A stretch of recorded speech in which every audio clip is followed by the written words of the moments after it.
যে দিনকাল পড়ছে তাই আমি তোমাকে জব্বর চাচা একখান জব্বর কথা কইতে চাই। দিন দিন দেশটা রসাতলে নাকি গোল্লায় যাচ্ছে বুঝতেছি না।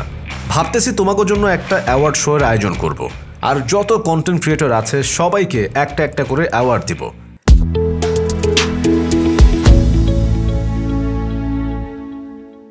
কিন্তু একখান শর্ত আছে, এই অ্যাওয়ার্ড শুধুমাত্র ছাত্রী আর মাল্টিপ্লাক ব্যবসায়ীর জন্য, এছাড়া আর উপায় দেখতেছি না। তাই আমি লাইলার কথা কইতাছি। লাইলার অ্যাওয়ার্ড পাওয়ার ভিডিও দেখে ভাবতেছিলাম দেশে বুঝি গুণীজনের অভাব পড়ছে। আগে জানতাম অ্যাওয়ার্ড দেওয়া হয় গুণীজনদের, যারা দেশের জন্য নানা ধরনের অবদান ও উন্নয়নমূলক কাজ করে থাকেন। কিন্তু অহনদেহি তার উল্টো। আমাকে সময় দেখতাম যারা শিক্ষা, সাহিত্য, সামাজিক কোনো কাজে অবদান রাখত তাদেরকে বিশেষভাবে সম্মানিত করা হতো। আর এখন দেখি লাইলার মতো মাল্টিপ্লাক ব্যবসায়ীরা অ্যাওয়ার্ড পাচ্ছে। আচ্ছা, যারা এইসব প্রোগ্রাম অ্যারেঞ্জ করে তারা কিসের ভিত্তিতে এইসব অ্যাওয়ার্ড দেয় এটা আমার মাথায় আসে না। যারা 2 দিন পর পর যে জামাই বদলায়, আবার তার অর্ধেক বয়সী মামুনের সাথে অবৈধভাবে সম্পর্ক গড়ে তুলছিল, মামুন তো আবার আরও এক ধাপ উপরে। সে তো এখন দেশের বাইরেও ছাত্রীগিরি করতেছে। লাইলাকে বাদ দিয়ে আরেক বেটির সাথে লাগছে। এরাই নাকি আবার বিভিন্ন প্রোগ্রামের অতিথি। শুধু তাই না, বাংলার কিং খান শাকিব খানের মুভির উদ্বোধনেও তাদের দেখা যায়। আর এদিকে লাইলা প্রত্যেক দিন বয়ফ্রেন্ড বদলানো দেখে মামুনও হয়তো দেখাই দিতে চায় সেও পারে। আপনার কাছে আমার সাদা মনে একখান প্রশ্ন, মিয়া খলিফা না হয় টাকার বিনিময়ে দুষ্টু ভিডিওতে কাজ করে, কিন্তু লাইলা কেন প্রত্যেক দিন বয়ফ্রেন্ড বদলায়? সে কি বয়ফ্রেন্ড খলিফা হতে চায়? নেটিজেনরা, তোমাকেও কি মনে আছে মামুন যে লাইলারে আদর করে চোখে মুখে আলু বানাই দিছিল? এইসব ছাত্রীদের আবার লাখ লাখ ভক্ত।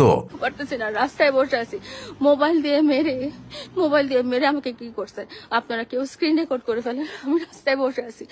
এটা তো আমি তোমাকে জব্বর চাচা একখান জব্বর কথা কই। আমিও কিন্তু প্রেম করছি একজনের সাথেই, ওইটাই তোমাকে চাচি আসিল। আমি আবার একজনে আসক্ত আছিলাম। এদিকে আমার ভাতিজা খান বাহাদুর আবার লাইলার অনেক বড় ফ্যান। লাইলার সকল ভাতারদের খুব ভালো করে চেনে। লাইলার ভিডিওর সাথে নিজের ভিডিও লাগায় টিকটক করে। এভাবে বয়ফ্রেন্ড বদলানো দেখে সে আশায় আছে তার বয়ফ্রেন্ড হবার। সে বলে 2020 সালে টিকটককে ক্যারিয়ার হিসেবে না নিয়ে নাকি অনেক বড় ভুল করছে।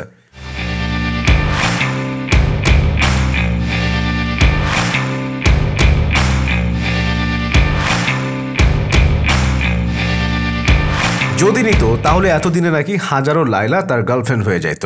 মামুন নাকি তার কাছে কোনো পাত্তাই পাইত না। তবে আমি শেষমেশ তোমাকে একখান উপদেশ দিতে চাই। বাংলায় একটা প্রবাদ আছে না, সৎসঙ্গে স্বর্গবাস, অসৎসঙ্গে সর্বনাশ। তোমরা যা করবা তার ফল পাইবা হাতে নাতে, যেমন কর্ম তেমন ফল। আর এ ধরনের আয়োজক যারা আছেন তাদের একখান কথা কই, এইসব ছাত্রী মার্কা মাল্টিপ্লাক ব্যবসায়ীদের সম্মানিত না করে দেশের জন্য, দশের জন্য যারা কাজ করে যাচ্ছে তাদেরকে সম্মানিত করেন। যারা দেশে অপসংস্কৃতি ছড়াই দিচ্ছে তাদের থেকে দেশটাকে রক্ষা করুন। এই দেশ আপনার, আমার, সকলের।